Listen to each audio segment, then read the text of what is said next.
Welcome. Welcome all to our special cultural activity. We're extremely happy with everyone's presence, and especially with our dear guest speakers, who are also members of our Logosophical Foundation. Eva Lugren, physician, graduated from the University of Medical Science in Rosario, Argentina, married and mother of 2 beautiful children. Érica de Oliveira Carvalho, PhD and professor in computer science. And Flávio Niemeyer Guimarães, husband, father, CEO of Radix US, a technology company out of Houston, Texas. Hope you all enjoy our activity tonight. Thank you. Thanks, Andrea. Thank you.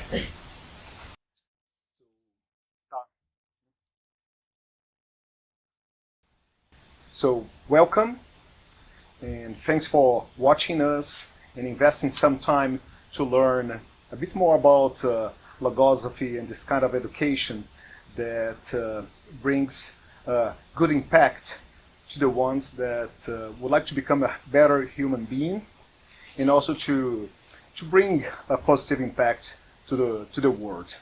For the three of us, it's an honor to speak on behalf of the Logosophical Foundation, a non-profit institution that promotes the logosophical knowledge around the world. There are several logosophical foundations in several countries. In some of them, they are considered as a public service institution that, since it provides open lectures like this one, and also free courses for the ones who would like to understand better, to enhance the spiritual and psychological capabilities that we have.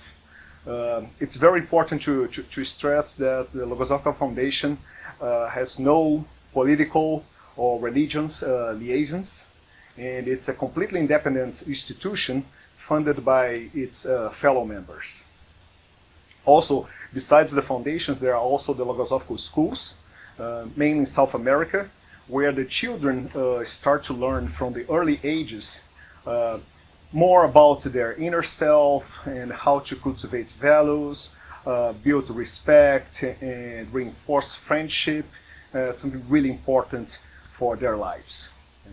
Both the Logosophical Foundation and the Logosophical schools were created by the Argentinian thinker and educator González Pecotti. González Pecotti created the foundation back in 1930, and he devoted his life to develop this work for betterment of humankind. He wrote several books. He was the main editor of 2 magazines and 1 newspaper, and he gave more than 1,000 lectures and classes in the different logosophical foundations. He used to define the Logosophical Foundation as a school for the advancement of the mind. But what is logosophy? What we are studying here in the several foundations around the world. Logosophy is a system of teachings with its own techniques and methodology to apply these techniques in real life. We can summarize that there are 3 main goals in this study. The first one is to know yourself.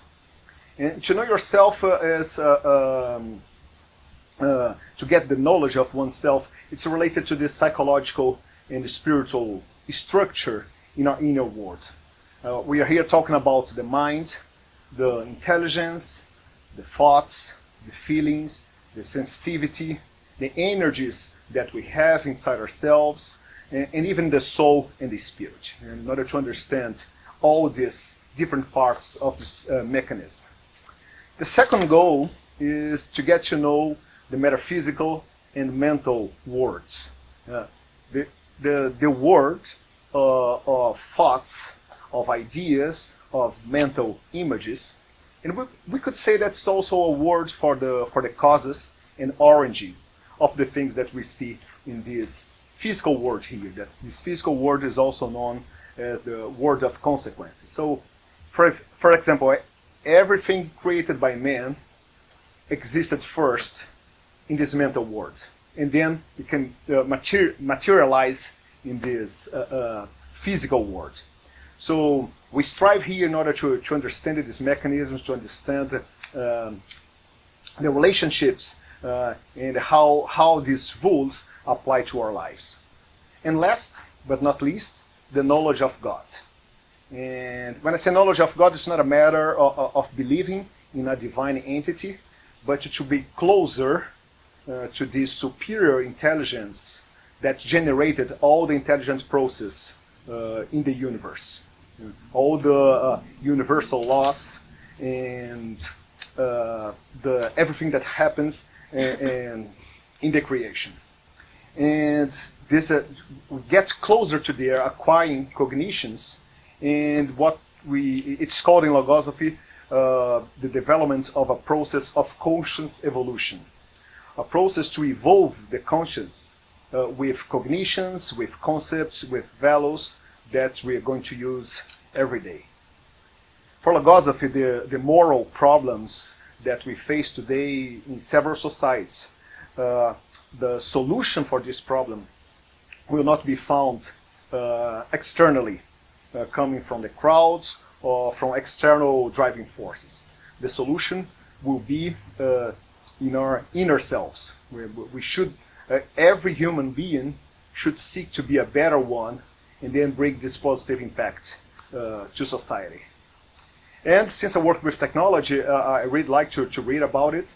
And I was reading an article from Scientific American in the other day, talking about the main technologies that will impact, will bring the most impact in the following decades. And they listed 4 technologies: genetics, robotics, IT, and nanotechnology. Yeah? And we can say that they are really amazing, they bring really good things for our lives, but are they really capable to solve these problems that we face? So I was thinking about simple situations that we have in our day by day. So how these technologies would help me to wake up in good mood, or not losing my temper in the traffic, especially if you live in Houston, with the kids, and when I forget the cell phone at home and I'm late for a meeting but already in the car, oh, especially during the World Cup when Belgium scores the second goal against Brazil. So it's a lot of mental defenses that we have to develop and build, and Eva will talk about these mental defenses later. But we see which of those technologies will help me to find a true happiness and peace in my life. And when I took the risk to say that they are not capable, I start to read this everywhere. So I like also history. So recently I read a book called A Short History of the World from the Australian historian and scholar Geoffrey Blaney. And it's a very interesting book that tells the story of humankind from the early ages to the 21st century.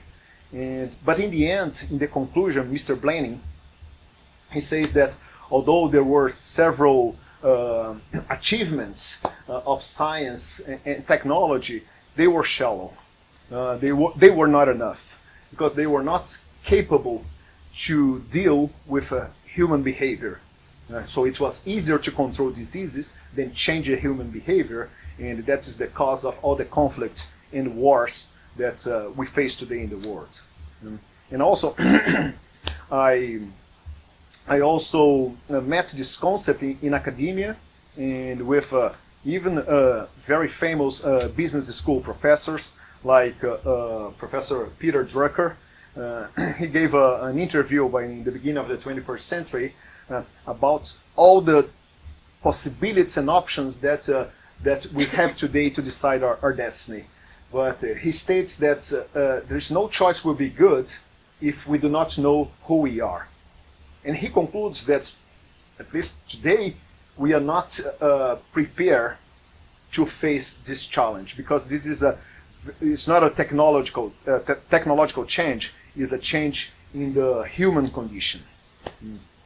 So, once all these agreements regarding the lack of knowledge of this human nature about this inner world that everyone has inside ourselves, and that's the purpose of Logosophy. Logosophy came to put some light in this darkness, in this lack of knowledge, looking for to fill the gap that exists between the external knowledge and the inner knowledge. Try to balance this, and finding this balance will be something really important for human beings.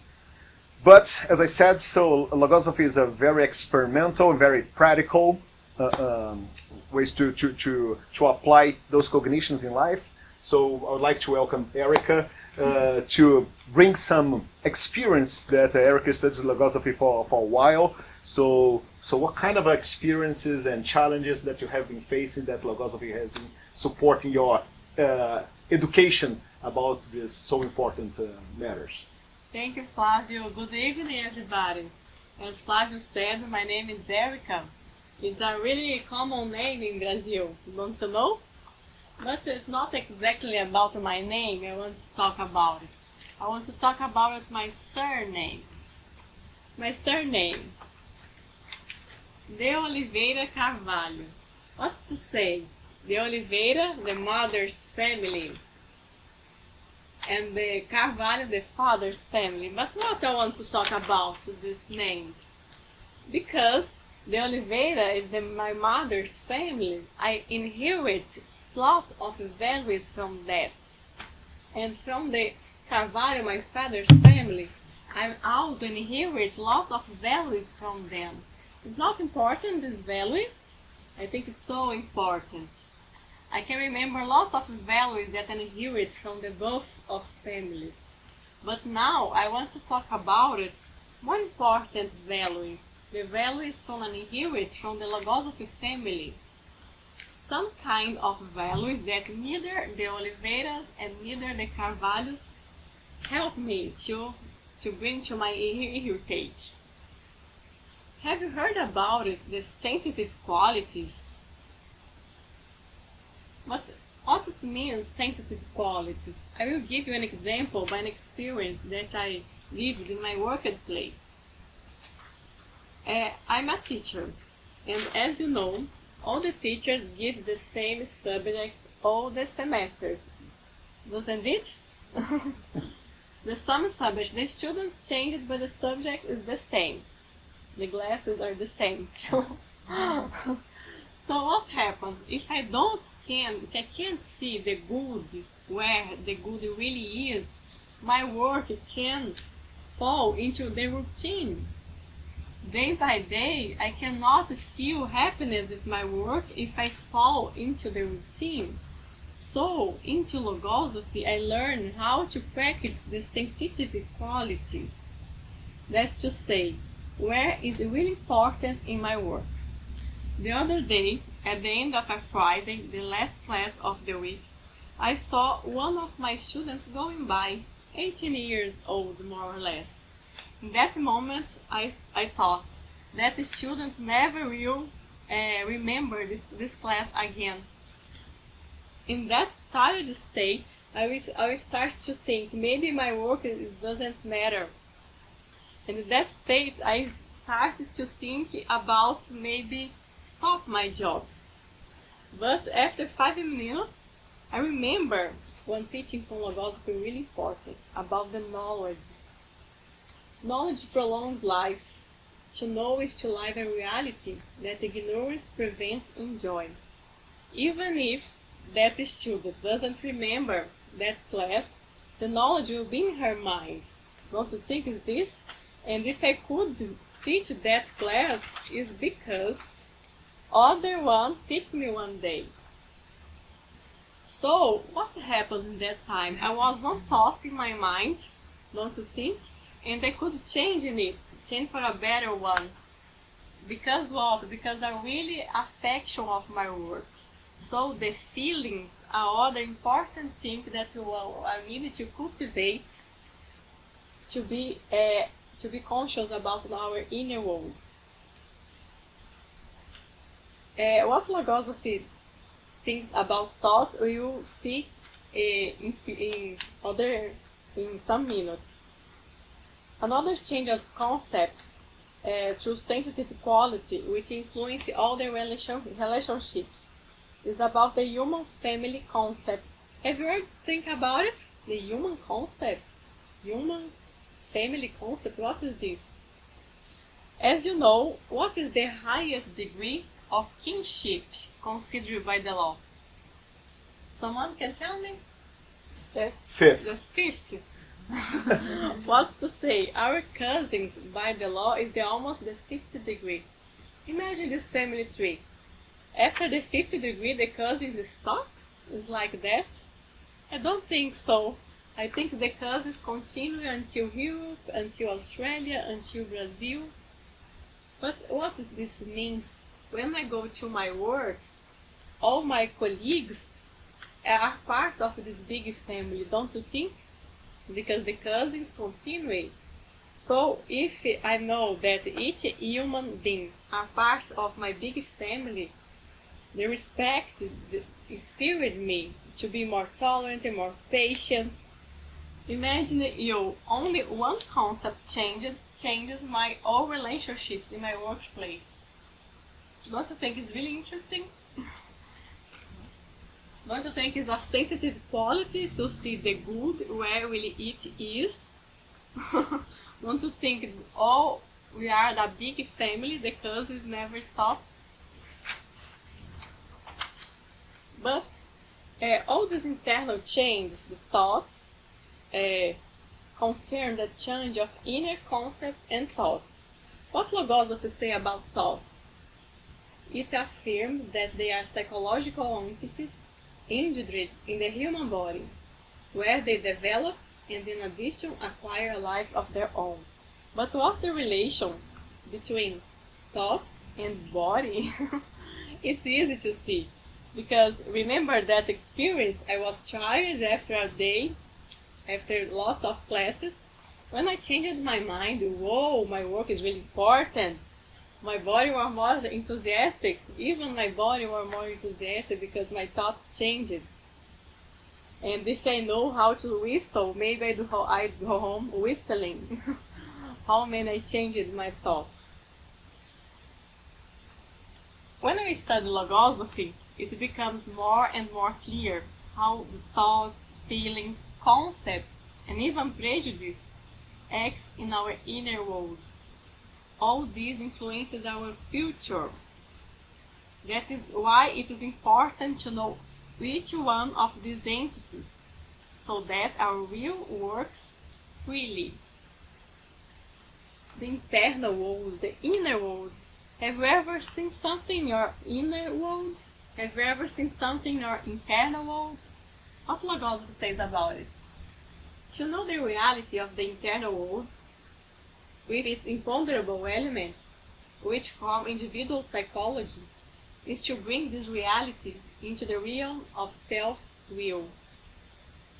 Our inner world is really important because it contains all the elements we must to be happy.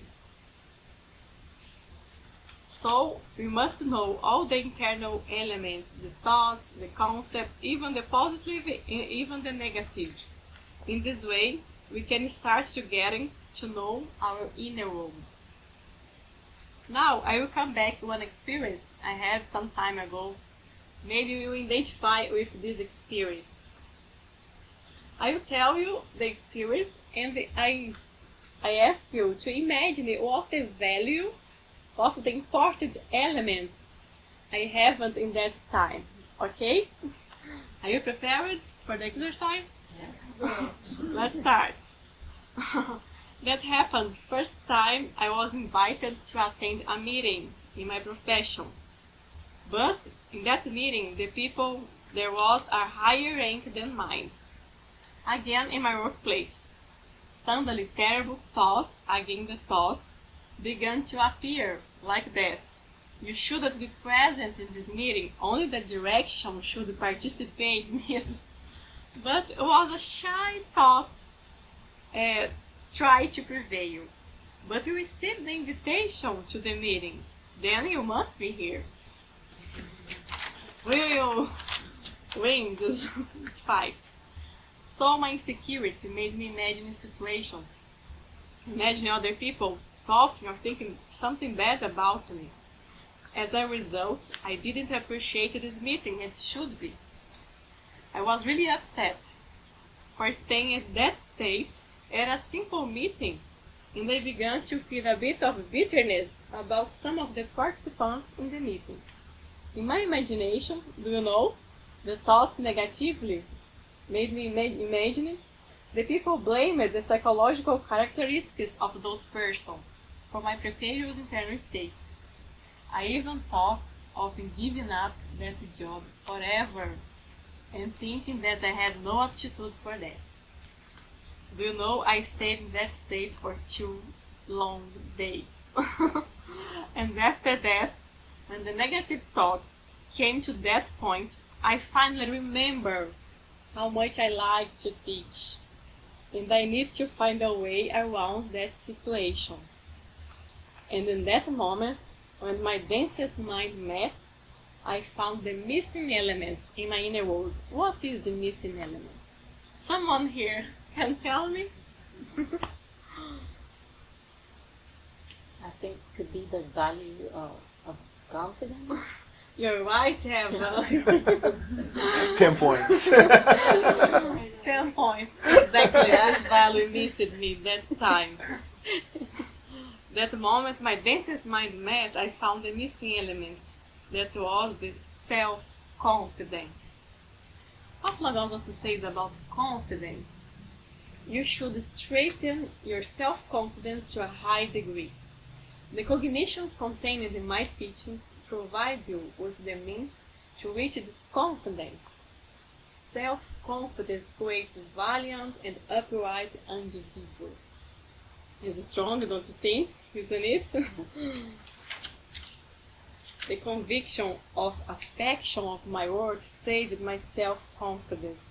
The desire that this situation be repeated anymore.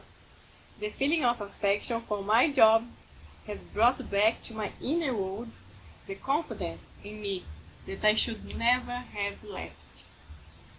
As you can see, the feelings are also other very important elements that we need to cultivate in our inner world. Do you know what happened after? After that date, I got much more decision and confidence in everything I do. I changed the fear that the lack of trust generates by the value of confidence. And best at all, I managed to keep the affection for people in my work environment because I was aware that my inner state had nothing to do with their psychological characteristics. Feeling security in certain situations has its cause in the absence of an important inner value, the confidence. And about you? Have you ever missed this important value at some point of your life? Never, I hope so. It's not very important for a better future. What kind of thoughts makes lose confidence sometimes? What kind of thoughts help confidence in ourselves? But with Logosophy, we learn not only these, but many other very important values and concepts, because through a process of conscious evolution, as Flavio said, we learn day by day, through study and our daily experience, how our inner mechanism works, as Eva will say. And about you, Eva, don't you think it's really important, this kind of essential education? What are your experience about it? Yes, of course. Well, first, thank you for everyone to watching us. So when I first became in contact with Logosophy, I was looking for a guide or tools to help me become a professional with strong values toward myself and humanity. And Logosophy gave me a new perspective. And I learned new concepts that were more in tune with what I was looking for. Logosophy taught me about thoughts that you already mentioned. So I like to mention that Logosophy have a classification for the thoughts, and they are classified by the origin, the value, the nature, and the mental area of influence. I have you ever noticed when you enter in your work on house and somebody's in a bad mood and suddenly something happened and you start feeling the same way, that you change your mood? And well, I like to explain to my family that it's thoughts influencing you. So with Logosophy, I learned tools to help me be more strong, so I cannot be influenced by the thoughts or by others' mood.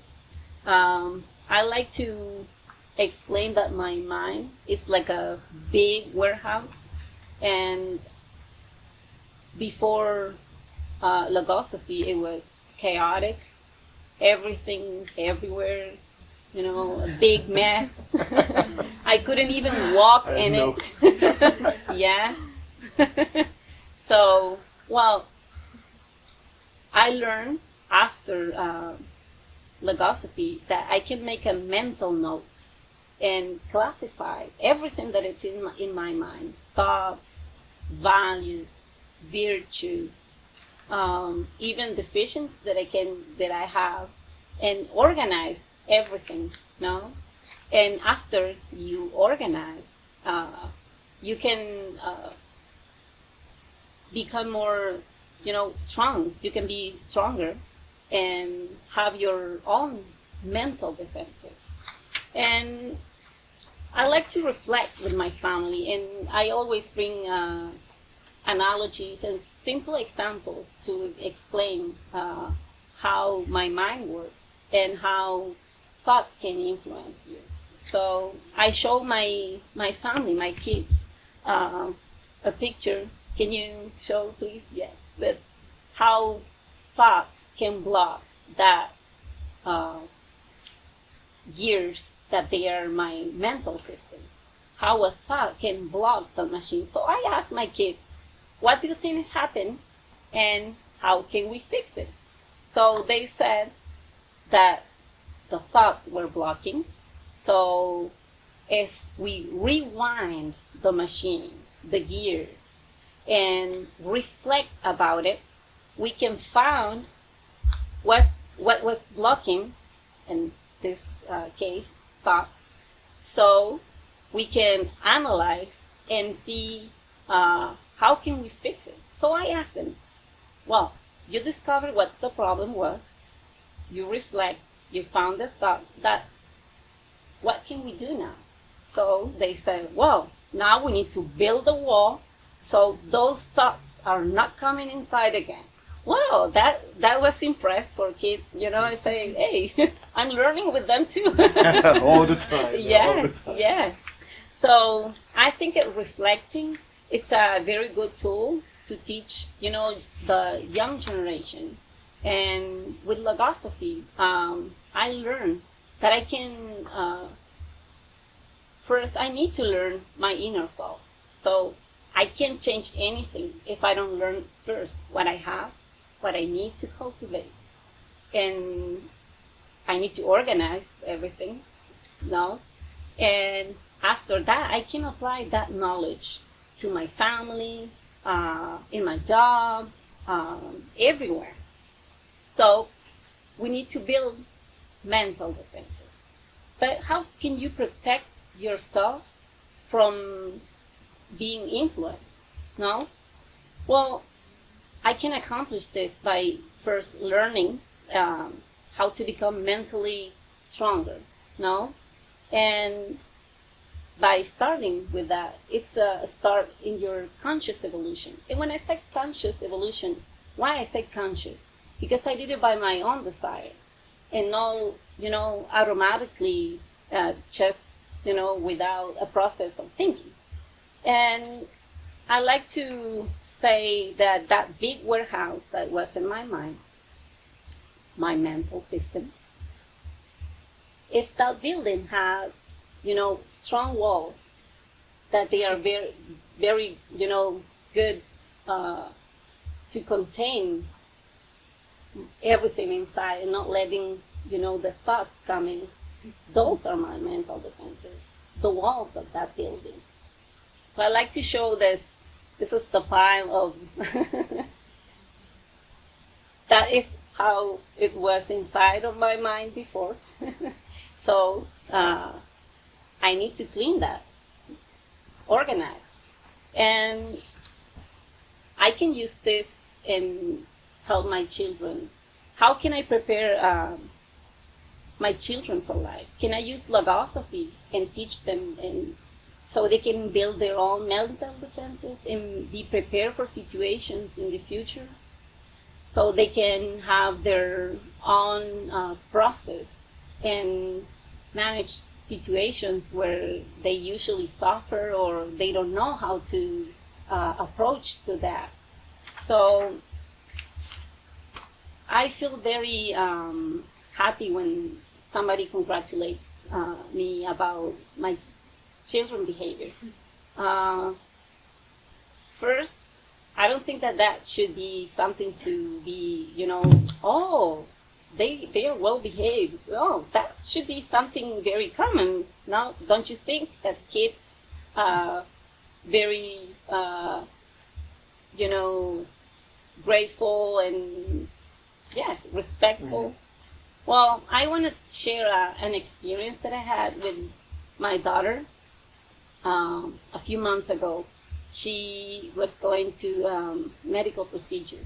So I told one of my friends, I called her, my daughter is going to receive this procedure. And she started worrying about my daughter. And she asked me, oh, please, is she going to be unconscious?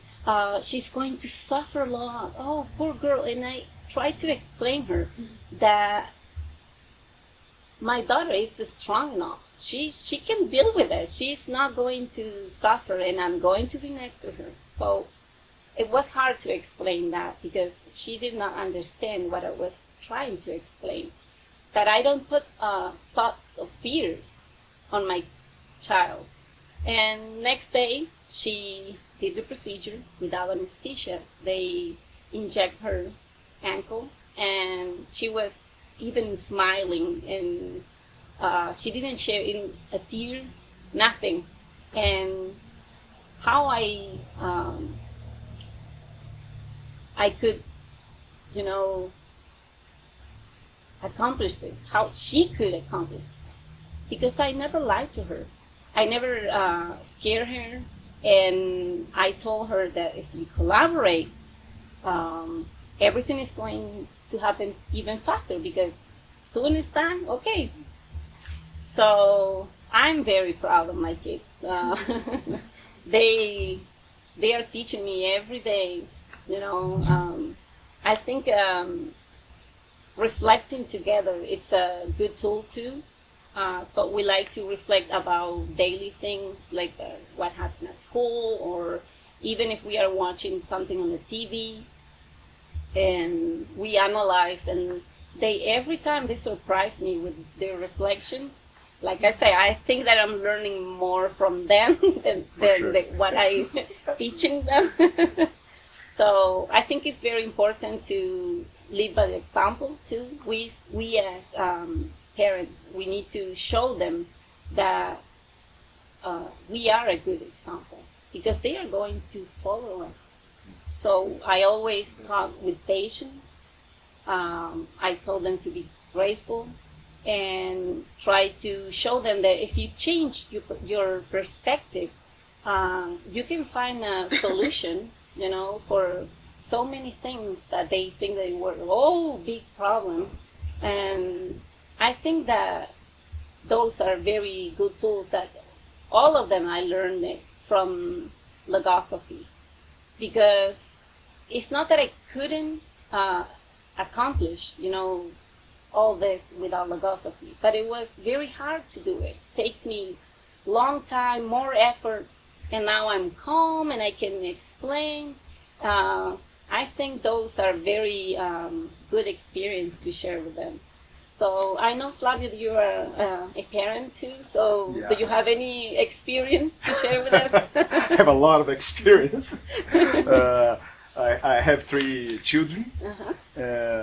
So the 2 boys, one 16 years old, the other one 11, and a girl 14 years old. And for sure, I and my wife, we learn a lot when in this quest to teach them. I would say that we are really educating ourselves, as you said, when we are in this effort to educate them.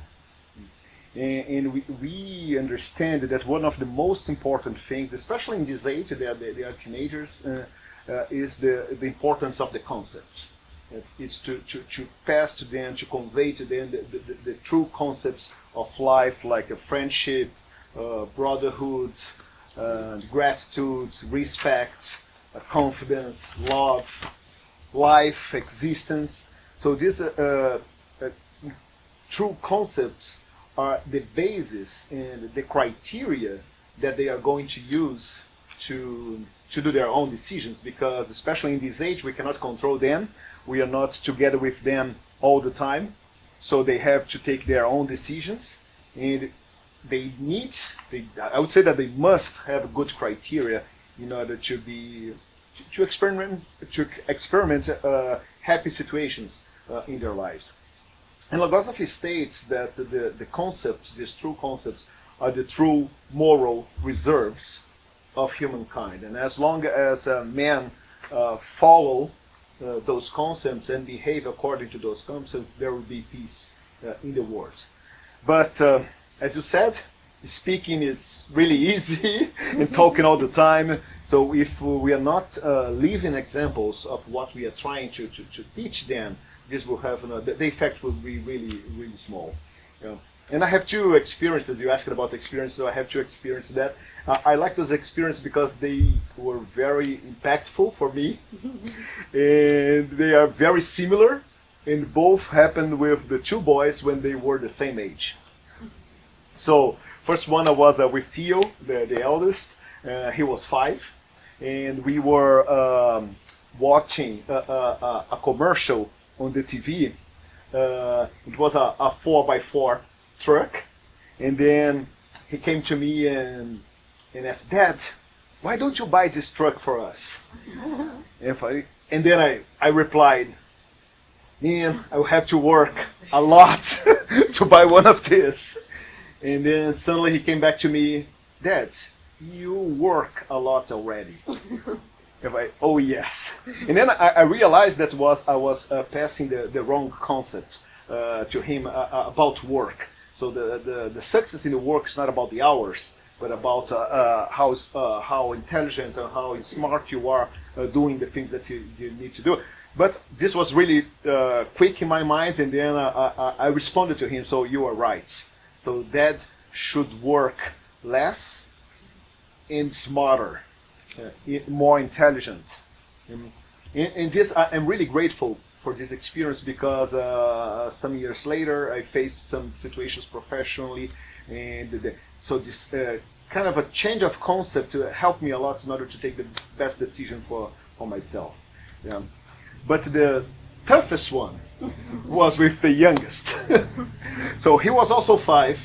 We were also watching TV, but this time was a Ferrari.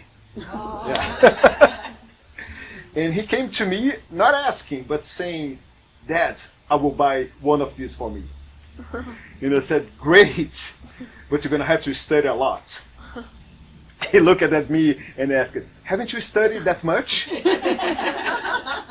I was completely silent. I had no answer. And then I started to realize how many PhDs and postdocs ride Ferraris in front of the universities. And that was really good, because again I was transmitting the wrong concept, not the wrong, I would say that the incomplete concept, because theoretical knowledge is really important. It is a really important part of our.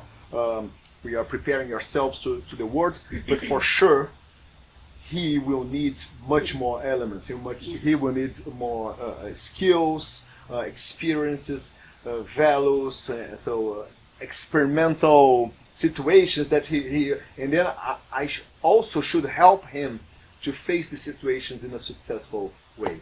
So these two experiences were really important for myself to see how much awareness we need to have when teaching them and follow as you said. So we really must be living examples, and not only for the children, also if we are in a work, if we have a kind of management position that you are leading a team. So as a leader, you need to give examples of what you are saying.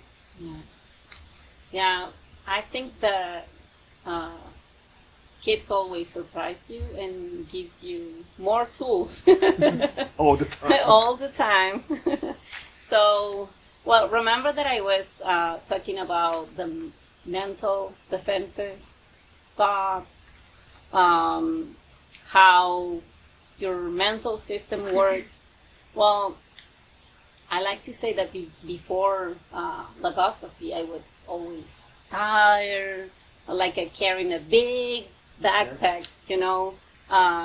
Every problem was a very difficult thing to find a solution.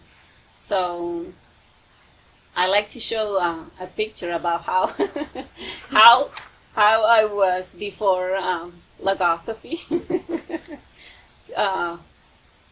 The mental system that the warehouse. Well, I was carrying the warehouse in my back. Heavy loads. Yes. So, and after Logosophy, when I realized that I can reorganize, and I really found all the values that I already carry inside of me, you know, how to manage all my thoughts and know how they affect me, or a value that I need to cultivate.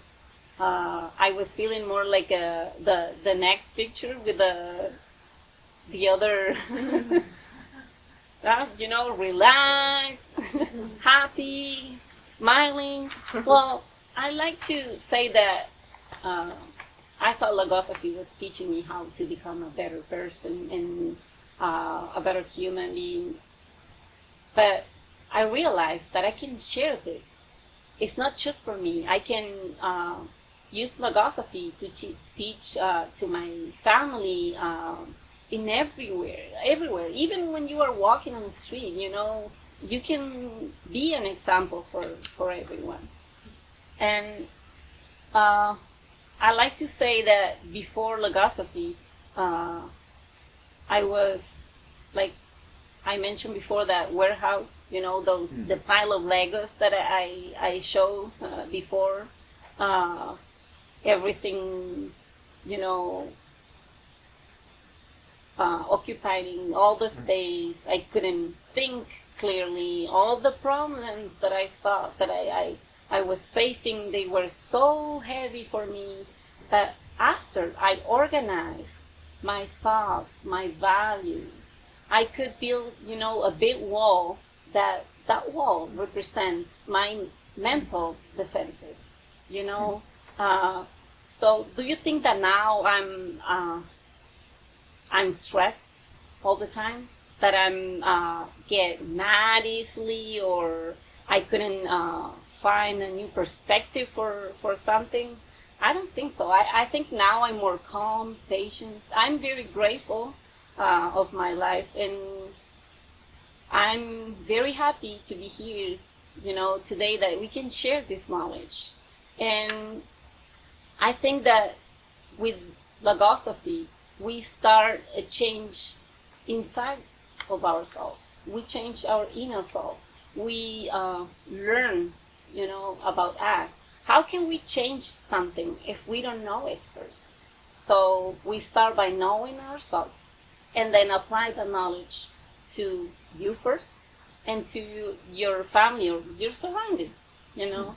And I like to say that this is the way that we can change humanity, you know, because with the more values, more respect, patience, you know, we can have a better world. Don't you think, Flavio? For sure. I really consider this education that we are talking about here really important. I would say that we have several takeaways of this lecture today. And so we're talking about how important is the balance of the external knowledge and the inner knowledge that we have to acquire. So kind of tie this game, yeah, and Logosophy shedding the light in this darkness that we're still looking for understanding. Yeah.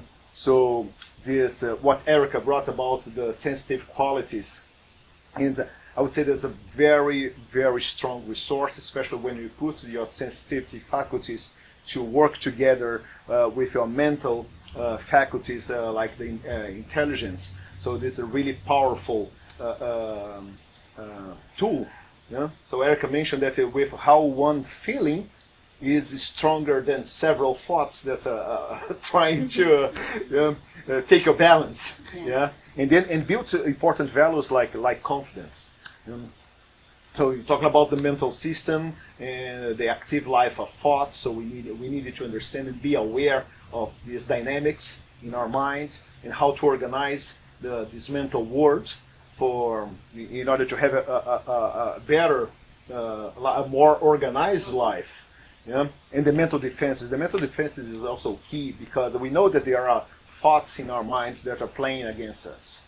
Yeah? And then we have to start to classify them and prepare the defenses in order to secure the path that we like to define.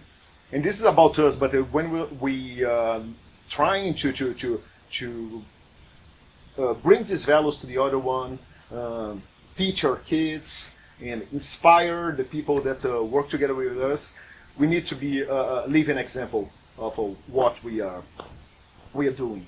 Yeah, what we understand that is correct. So we have to apply this in our lives. And I see that the greater the understanding we have about this inner life, it is more clear the meaning and the purpose that we are seeking in life. And with this will really help to reach the happiness and peace that we all of us are looking for. Yeah.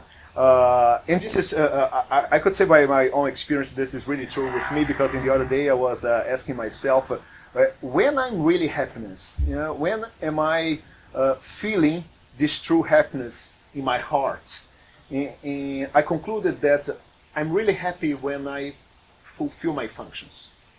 So we have several functions in our lives. So when I fulfill my function as a son, as a husband, as a father, as a brother, as a friend, professionally, I'm really happy. I really feel this satisfaction that okay, I'm doing the right thing.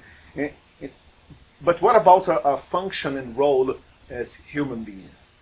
How we get to know the purpose of our existence? I believe this is a great question to think about.